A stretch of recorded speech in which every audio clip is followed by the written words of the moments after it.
Okay बच्चों, चलो ध्यान दो। आज हम लोग स्टार्ट करेंगे लाभदायकता अनुपात। आज क्या बात करने वाले हैं? लाभदायकता अनुपात है। देखिए, लाभदायकता अनुपात दो प्रकार का होता है। हम देखते हैं कि कंपनी का लाभदायकता अनुपात क्या है, मतलब कितना लाभ देने की जो कैपेबिलिटी है, उसकी कैपेसिटी क्या है, कितना लाभ हमको उगाकर हमको क्या करता है कंपनी देता है, कितना परसेंट रिटर्न देता है, उसको बोलते हैं लाभदायकता अनुपात। तो दो प्रकार का होता है। पहला होता है लाभ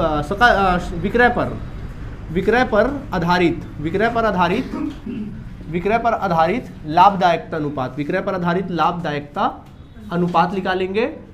और दूसरा होता है बच्चों विनियोग पर आधारित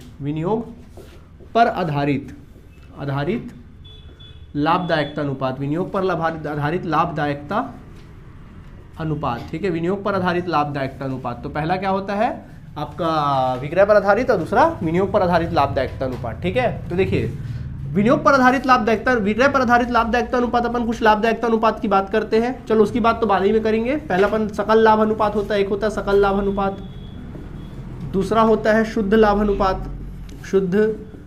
अनुपात, और तीसरा होता है आप लोगों का संचालन लाभ अनुपात। क्या होता है?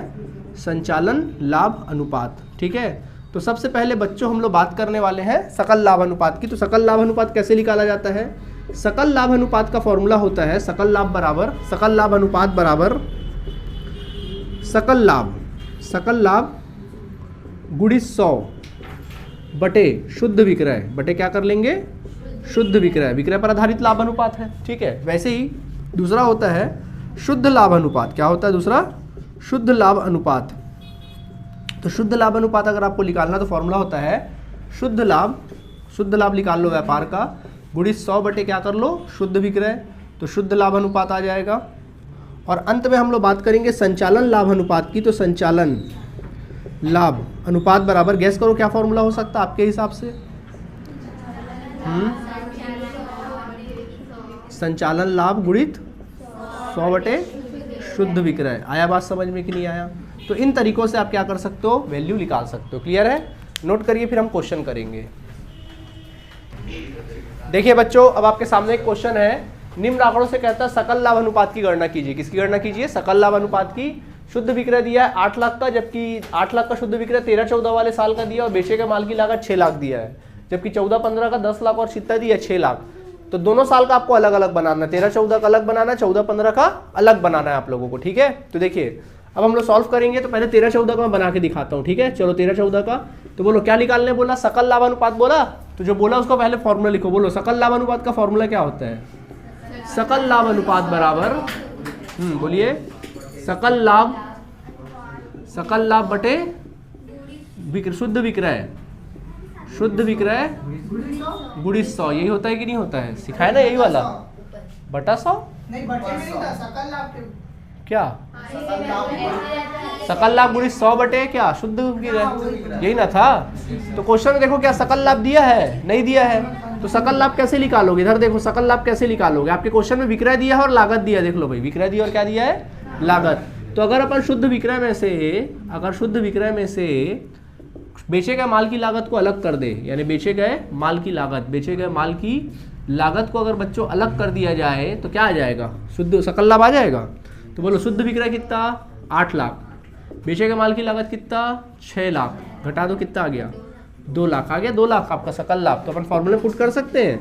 देन सकल लाभ अनुपात बराबर क्या हो जाएगा? सकल लाभ कितना बोला है? 2 लाख बटे 8 लाख गुणित कितना? 100। चलो सॉल्व करो कितना हो जाएगा। इधर देखो कॉमन जीरो कितना है? देखो 5 जीरो कॉमन चला जाएगा, इंटू 100 आ जाएगा, ठीक है। तो 200 बटे 8 सॉल्व करो। 200 बटे 8, 8 एकम 8, 8 दूनी 16, 4 बटा 8 पंचे 40, 25%। क्या है आंसर? 25%। यानी कंपनी कितना प्रॉफिट कमा रही है? 25% प्रॉफिट कमा रही, ठीक है। सेम ऐसी आप लोग 14-15 का निकाल पाओगे? ठीक है, निकाल लेना। चलिए बच्चों ध्यान दीजिएगा। अब देखिए क्या लिखा है। निम्न आंकड़ों से सकल अनुपात ज्ञात कीजिए। देखिए क्या लिखा है। नगद विक्रय कुल विक्रय का 25% है। यानी क्या बोल रहा है? नगद विक्रय जो है कुल विक्रय का 25% है। जैसे कुछ भी रहा होगा कुल विक्रय, उसका 25% नगद विक्रय, ओके। क्रय जो है 6,90,000, उधार विक्रय 60,000 रुपए दिया है। अंतिम स्टॉक प्रारंभिक स्टॉक से 50,000 क्या है? अधिक है। आपको बोलता है सकल लाभ अनुपात निकालिए। क्या निकालिए? सकल लाभ अनुपात। तो बॉस सकल लाभ अनुपात चाहिए तो कैसे निकालोगे सकल लाभ? आपको चाहिए शुद्ध विक्रय। क्या यहाँ शुद्ध विक्रय दिया है? नहीं सर। फिर आपको चाहिए सकल लाभ। सकल लाभ दिया है? नहीं। तो सकल लाभ अगर निकालना है तो फॉर्मूले की सिचुएशन को अगर गौर से देखा जाए तो हमको क्या क्या दिया है? सकल लाभ निकालना है तो क्या क्या सिचुएशन है यहाँ पे गौर से देखा जाए तो हमको यहाँ पे विक्रय दिया हुआ है और प्रारंभिक स्टॉक के बारे में जिक्र किया है, उधार क्रय के बारे में जिक्र किया है। तो इसका मतलब यहाँ पे हमको कह रहा है कि शुद्ध विक्रय में से अगर हम लोग बेचे गए माल की लागत घटा दें, शुद्ध विक्रय में से बेचे गए माल की लागत क्या कर दे? बेचे गए माल की लागत को घटा दे तो क्या आ जाएगा? सकल लाभ आ जाएगा। आ जाएगा। और बेचे गए माल की लागत भी नहीं दिया है तो बेचे गए माल की लागत निकालना आता है कि नहीं आता है तुम लोगों को? तो बेचे गए माल की लागत कैसे निकाली जाती है बताइए? प्रारंभिक स्कंध प्लस क्रय प्लस क्या करेंगे? क्रय प्लस अंतिम प्लस प्रत्यक्ष व्यय माइनस करते हैं अपन लोग क्या? अंतिम स्कंध माइनस कर देते हैं। क्या? अंतिम स्कंध हम लोग क्या कर देते हैं? माइनस कर देते हैं। आई बात समझ में कि नहीं आया? ठीक है। अब चलिए देखिए सॉल्व करते हैं अपन लोग। तो कैसे सॉल्व करेंगे ध्यान दीजिएगा। तो देखिए हमको कुल मिला के अगर चलो अपन कोशिश करते शुद्ध विक्रय निकालने का प्रयास करें। चलो शुद्ध विक्रय निकालते हैं। तो देखो शुद्ध विक्रय निकालना है तो शुद्ध विक्रय वापसी है क्या यहाँ पे? शुद्ध विक्रय वापसी तो है नहीं। देखो दिया क्या क्या है आप लोगों को? आपको दिया उधार विक्रय और क्या दिया है? नगद विक्रय दिया है। तो उधार देखो अगर आप उधार विक्रय और नगद विक्रय को जोड़ दोगे तभी तो कुल विक्रय बनेगा। उधार विक्रय और नगद विक्रय को अगर आप जोड़ दे तो क्या बनेगा? कुल विक्रय बनेगा कि नहीं बनेगा? यानी कि शुद्ध विक्रय। वापसी नहीं तो उसको इग्नोर करो, शुद्ध विक्रय कहलाएगा। ठीक है। उधार विक्रय कितना बोला है? 60,000। उधार विक्रय कितना बोला है? 60,000 बोला है कि 6 लाख बोला? 6 लाख बोला भाई। उधार विक्रय कितना बोला है? 6 लाख। तो उधार विक्रय हमको कहा है 6 लाख प्लस नगद विक्रय क्या बोला है? कुल विक्रय का 25%। तो क्या कुल विक्रय पता है यहाँ पे आप लोगों को? पता है क्या कुल विक्रय? नहीं। तो कुल विक्रय क्या मान लेंगे? x। कुल विक्रय क्या मान लेंगे? तो नगद विक्रय बोलता है x का कितना परसेंट? 25%। यही तो बोला है। बन गया इक्वेशन। ठीक है। शुद्ध विक्रय में उधार विक्रय और नगद विक्रय को जोड़ोगे तो क्या आ जाएगा? कुल विक्रय आ जाएगा। क्वेश्चन में क्या बोला? उधार विक्रय 6 लाख और नगद विक्रय के बारे में क्या बोला है? कुल विक्रय का 25%। क्या कुल विक्रय पता है? कुल विक्रय को x मान लो। x का कितना परसेंट? 25%। ठीक। अब सॉल्व कर दीजिए क्या हो जाएगा? x is equal to 6 lakh plus 25x बटे 100। इसको उठा के इधर ले आओ तो क्या हो जाएगा? x माइनस 25x बटे 100। ठीक है। इधर आ जाएगा 6 लाख रुपए। ठीक। सॉल्व कर लीजिए। 100 1 100x माइनस 25x सॉल्व करोगे क्या हो जाएगा? 6 लाख। तो सॉल्व करने से क्या होगा? 75x बटे 100 गुड़ी इक्वल टू 6 लाख। ठीक है। 6 lakh then x is equal to हो जाएगा 6 लाख क्रॉस मल्टीप्लाई करोगे ऊपर 100 हो जाएगा डिवाइडेड बाय नीचे ले आओ 75 को 75। देखो 25 एकम 25, 25 चौक 100 और 25 दिया 75, 3 एकम 3, 3 दूनी 6, 2 लाख रुपए गुणा करो कितना आ गया? 8 लाख रुपए। क्या आ गया आंसर? 8 लाख रुपए। ने कहा जा सकता है कि शुद्ध विक्रय कितना आ गया यार? इधर देखो जो शुद्ध विक्रय है, चलो यहाँ लिखते हैं शुद्ध विक्रय कितना आ गया आप लोगों का? यहाँ लिखते हैं शुद्ध विक्रय कितना आ गया? 8 लाख रुपए आपका शुद्ध विक्रय आ गया। मानते हो कि नहीं मानते हो? आ गया शुद्ध विक्रय 8 लाख रुपए। ठीक है। 8 लाख हमारा शुद्ध विक्रय आया। अब हमको चाहिए बेचे गए माल की लागत। क्या चाहिए? बेचे गए माल की लागत। अब दिमाग लगाइए, यहाँ प्रारंभिक स्टॉक और अंतिम स्टॉक दिया नहीं है बॉस, तो बेचे गए माल की लागत कैसे निकाली जाएगी? यहाँ पे ये हमारे सामने समस्या खड़ी हो जाती है।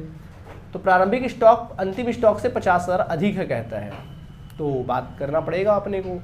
और सकल लाभ के बारे में तो कुछ दिया नहीं है, तो फिर कैसे करेंगे? क्वेश्चन में सकल लाभ दिया है कि नहीं दिया है? बिल्कुल भी सकल लाभ क्या किया है? नहीं दिया है। ठीक है।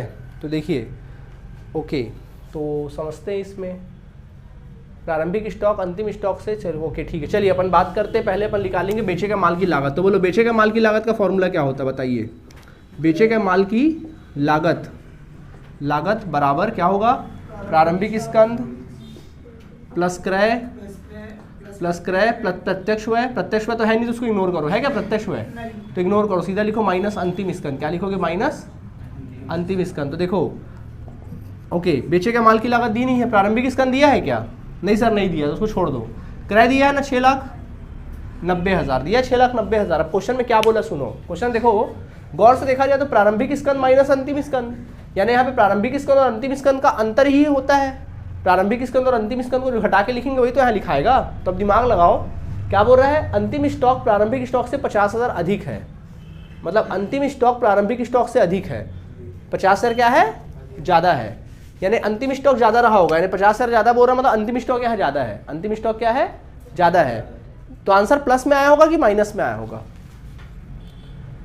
बोल रहा है कि अंतिम स्टॉक प्रारंभिक स्टॉक से 50,000 अधिक है, तो 50,000 आंसर आया। दोनों का डिफरेंस निकाले होंगे, जो भी आया होगा तो 50,000 आया। तो 50,000 ज्यादा, मतलब तो आंसर प्लस में आया कि माइनस में आया? बताइए आप। माइनस में। Very good. कैसे? क्योंकि अंतिम स्टॉक माइनस में और प्रारंभिक स्टॉक प्लस में है। और क्या बोल रहा है? अंतिम स्टॉक यहाँ ज्यादा है, तो आंसर जो 50,000 आया वो किस में आया? माइनस में ही तो आया। तो आंसर किस में आया? माइनस में। तो सीधा अगर अपन 6,90,000 में से 50,000 घटा दे तो क्या आ जाएगा? बेचे का माल की लागत आ जाएगी। ठीक, आगे समझ में भाई? तो प्रारंभिक स्टॉक जरूरी नहीं निकालना भाई। अपन क्या करते? प्रारंभिक स्टॉक और अंतिम स्टॉक को घटाते तभी तो यही आता, 50,000 ही तो आ जाता। वो निकाल के दे दिया आपको। बस हमको समस्या ये थी कि ये प्लस में है कि माइनस में है। तो भैया किस में है? माइनस में है। कैसे पता चला माइनस में? क्योंकि बोला है अंतिम स्टॉक प्रारंभिक से ज्यादा और अंतिम स्टॉक माइनस में है, और जो माइनस में होता है वही जीतता है। मतलब जो ज्यादा होगा, मतलब अंतिम स्टॉक ज्यादा है ना, और माइनस में है तो फिर माइनस में आएगा आंसर। अगर ये बोलता है कि प्रारंभिक स्टॉक अंतिम स्टॉक से 50,000 ज्यादा है, तो फिर आंसर किस में आ जाता? प्लस में। तो 6,90,000 प्लस 50,000 करते आप। समझ में आ गया? तो क्या करें? माइनस 50,000, तो कितना आ जाएगा आंसर? बोलो। घटाने से 6,40,000, तो बेचे के माल की लागत कितनी आ गई? 640। अब निकाल सकते हैं सकल लाभ। तो देखो बच्चों, सकल लाभ क्या निकालने का तरीका क्या है? शुद्ध विक्रय, विक्रय में से अगर आप लोग लागत को घटा दे, बेचे के माल की लागत घटा दो तो बात बन जाएगी। विक्रय कितना निकाले थे? 8 लाख रुपए निकाले थे कुल विक्रय, ठीक। और बेचे के माल की लागत कितना? 6,40,000। चलो घटाओ, 1,60,000। सकल लाभ कितना आ गया? 1,60,000 आया कि नहीं आया? ठीक। अब दोनों आ गया तो निकाल सकते हैं। तो अपन लिख सकते हैं देन सकल लाभ अनुपात बराबर, सकल लाभ अनुपात बराबर क्या हो जाएगा? सकल लाभ 1,60,000 बटे विक्रय कितना? 8 लाख गुणित 100। सॉल्व करने पे आएगा आंसर 20%। नहीं आया समझ में?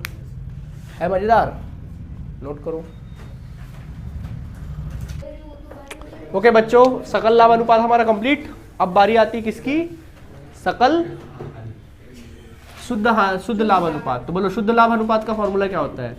शुद्ध लाभ अनुपात बराबर, शुद्ध लाभ अनुपात बराबर शुद्ध लाभ बटे शुद्ध विक्रय, शुद्ध विक्रय गुणित 100 हो जाता है। ठीक, गुणित क्या हो जाएगा? 100। देखिए यहाँ पर ना शुद्ध लाभ का मतलब हमारा कर के बाद से शुद्ध लाभ से। कैसे शुद्ध लाभ से है? कर के बाद से। मतलब देखिए क्या होता है, शुद्ध लाभ निकलता कैसे है? जनरली आप लोग सकल लाभ बनाते हो। सकल लाभ में क्या करते हैं अपन लोग? जो भी सकल लाभ आता है उसमें अप्रत्यक्ष व्यय को घटा देते हैं। अप्रत्यक्ष व्यय को क्या कर देंगे? घटा देंगे। जितने भी व्यापार में अप्रत्यक्ष व्यय है, आपको सिखाया गया अप्रत्यक्ष व्यय क्या क्या होते हैं। जैसे किराया हो गया, वेतन हो गया, मतलब कार्यालय के जितने भी व्यय होते हैं सारे व्यय कौन से व्यय होते हैं? अप्रत्यक्ष व्यय होते हैं। ये बातें हम लोग पिछले क्लास में पढ़ चुके हैं, 11th में जब हम लोग अंतिम खाते पढ़ते थे तब। ठीक है, तो अप्रत्यक्ष व्यय सकल लाभ होता है अप्रत्यक्ष व्यय। और अगर अप्रत्यक्ष आय है तो आप उसको जोड़ दीजिएगा। अप्रत्यक्ष आय है तो क्या कर देना आप लोग? उसको जोड़ दीजिएगा। समझ में आ गया? ओके, तो अप्रत्यक्ष आय को क्या कर देते हैं? जोड़ देते हैं। इसके अलावा अगर मान लीजिए किसी प्रकार का ब्याज है, जैसे किसी प्रकार का ब्याज वाज का भुगतान करना है, यानी ऋण पर ब्याज वगैरह अगर आप देते हो, जैसे ऋण पत्र वगैरह होता है ना, ऋण पत्र लेते हो तो ऋण पर अगर ब्याज वाज है तो उसको क्या कर देना? घटा देना। ऋण पर ब्याज को घटा देना, कुछ आएगा लाभ। और उस लाभ में अगर कर की बात की गई है तो कर को भी क्या कर देना? आपने को घटा देना, आयकर को घटा देना। जो घटा दोगे वही शुद्ध लाभ आएगा। तो यहाँ पे जो शुद्ध लाभ का मतलब हमारा किससे है?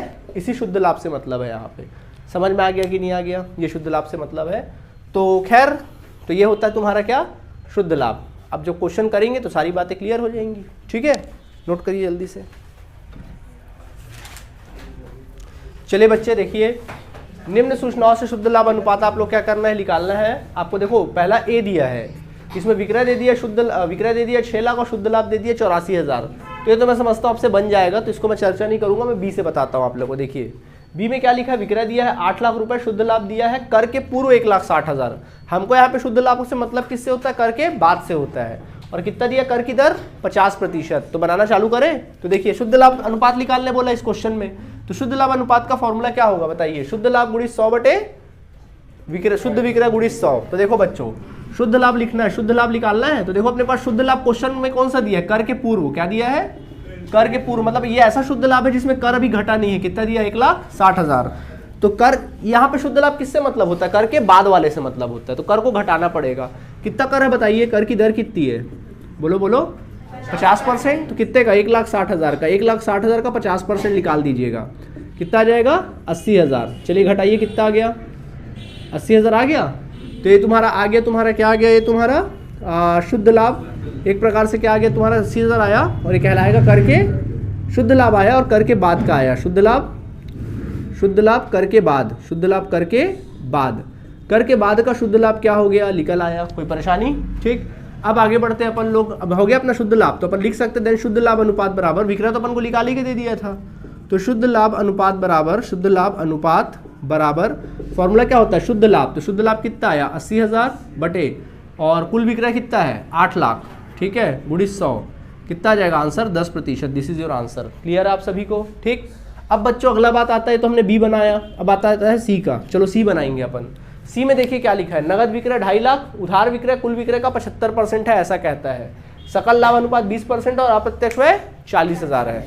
तो अकल लगाओ और बनाना चालू कर दो। चालू करें? तो पहले मेन फॉर्मूला लिखे करो, बोलो। पहले तो मेन फॉर्मूला लिखे करो, सारी बातें क्लियर होंगी। शुद्ध लाभ अनुपात बराबर शुद्ध लाभ बटे कुल विक्रय, शुद्ध विक्रय बटे शुद्ध विक्रय गुणित 100। तो देखो बच्चों ध्यान से देखिए, क्या यहाँ पर शुद्ध लाभ दिया है? नहीं सर, नहीं दिया है। क्या हमको यहाँ पर शुद्ध विक्रय दिया है? नहीं दिया है। तो ना हमको शुद्ध लाभ दिया है, ना तो शुद्ध विक्रय दिया है, दोनों नहीं दिया है। तो दोनों निकालना पड़ेगा। तो पहले आप बोलोगे सर क्या निकालना चाहिए? तो पहले मैं आपको सजेस्ट करूंगा शुद्ध विक्रय निकालो, क्योंकि शुद्ध विक्रय से ही तो शुद्ध लाभ निकलेगा। हिंदुस्तान से ही तो पाकिस्तान निकलेगा। समझ में आ रहा है? तो शुद्ध विक्रय से ही क्या निकलेगा? शुद्ध लाभ। तो शुद्ध लाभ निकालना है, तो कैसे निकालेंगे शुद्ध लाभ? तो देखिए ध्यान दीजिएगा आप सभी। तो शुद्ध विक्रय पहले निकालेंगे। क्या यहाँ शुद्ध विक्रय दिया है? नहीं सर। अकल लगाओ, यहाँ पर उधार विक्रय और नगद विक्रय दिया है। अगर उधार विक्रय और नगद विक्रय को जोड़ दिया जाए तो क्या निकल आएगा? शुद्ध विक्रय आ जाएगा। हाँ, बहुत सही बात बोला, नया बात बोला एकदम। ठीक है, तो क्या आ जाएगा? शुद्ध विक्रय। क्या आ जाएगा? शुद्ध विक्रय। तो देखिए उधार विक्रय और नगद विक्रय को जोड़ दें। अगर उधार विक्रय और नगद विक्रय को जोड़ दिया जाए तो बात बन जाएगी। ठीक है, तो उधार विक्रय कितना दिया? देखो बॉस, नगद विक्रय कितना दिया? 2.5 लाख। नगद विक्रय हमको दिया 2.5 लाख, ध्यान देना। नगद विक्रय है 2.5 लाख रुपए, प्लस उधार विक्रय के बारे में क्या बोला है? कुल विक्रय का 75% है। उधार विक्रय कुल विक्रय का, क्या कुल विक्रय पता है? क्या मानोगे? x। तो x का 75%। नहीं समझे? ठीक है, अब सॉल्व करो। x is equal to 75x बटे क्या ले लेंगे? 100, और प्लस क्या हो जाएगा? ये 2.5 लाख रुपए।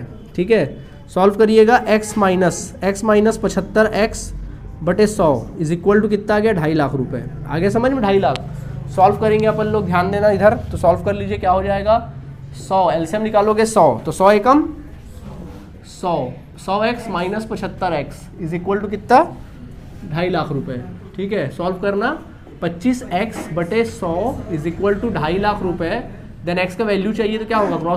क्रॉस मल्टीप्लाई करोगे ऊपर जाएगा, इंटू 100 डिवाइड बाय 25। तो 25 से कम 25, 1 लाख नहीं, हाँ 1 लाख की 10,000। 10,000 इंटू 100 करो, कितना आ जाएगा? 10 लाख। कितना आ जाएगा? 10 लाख रुपए। दिस इज योर शुद्ध विक्रय। क्या आ गया? शुद्ध विक्रय आ गया। शुद्ध विक्रय कितना? 10 लाख रुपया आ गया शुद्ध विक्रय। क्या बोलते हो? आ गया। अब हमारा जो मिशन होगा वो किसके लिए होगा? शुद्ध लाभ के लिए। अब शुद्ध लाभ निकालना, दिमाग लगाओ। अपने को दिया क्या है? सकल लाभ अनुपात और अप्रत्यक्ष व्यय। अब दिमाग लगाओ, अगर सकल लाभ में से अप्रत्यक्ष व्यय को हटा दिया जाए, घटा दिया जाए, तो क्या बचेगा? शुद्ध लाभ। सिखाए थे अभी जस्ट आप लोगों को। ठीक, तो ध्यान दीजिएगा। अगर मैं सकल लाभ, मुझे शुद्ध लाभ चाहिए। मुझे क्या चाहिए? शुद्ध लाभ। ध्यान दो, मुझे चाहिए शुद्ध लाभ। अगर मैं सकल लाभ में से अगर मैं अप्रत्यक्ष व्यय को अलग कर देता हूं तो मुझे जो प्राप्त होगा वो क्या प्राप्त होगा? शुद्ध लाभ प्राप्त होगा। तो देखो बच्चों, सकल लाभ अनुपात 20% दिया है। तो सवाल उठता सर किसका 20%? क्या सिखाया गया था? जब कुछ ना बोले तो आप किसका 20% मानेंगे? ऑलवेज 20% विक्रय का मानेंगे। किसका मानेंगे? विक्रय का। कुछ बोला है क्या किसका 20%? तो विक्रय का माने करो। किसका? क्योंकि सकल लाभ अनुपात में हम लोग विक्रय के तो निकालते थे परसेंट, याद करो। ठीक है, तो क्या हो जाएगा? विक्रय का। ठीक है, तो चलो समझो। तो यहाँ देखो, सकल लाभ कितना बोला? 20%। तो विक्रय का 20%। बताओ विक्रय कितना? 10 लाख है। 10 लाख का 20%, 10 लाख का 20% निकाल देना, ब्रैकेट क्लोज, माइनस अप्रत्यक्ष व्यय 40,000। तो देखो 10 लाख का 20% कितना आएगा? 2 लाख, माइनस 40,000 कितना आ गया आंसर? 1,60,000 आ गया शुद्ध लाभ। अब काम कर सकते हैं। देन योर शुद्ध लाभ अनुपात बराबर क्या था फॉर्मूला, शुद्ध लाभ बटे कुल विक्रय 10 लाख गुणित 100, सॉल्व करोगे आंसर आएगा 16%। मजा आया बनाने में, ऐसे बनाना है, चलेगा।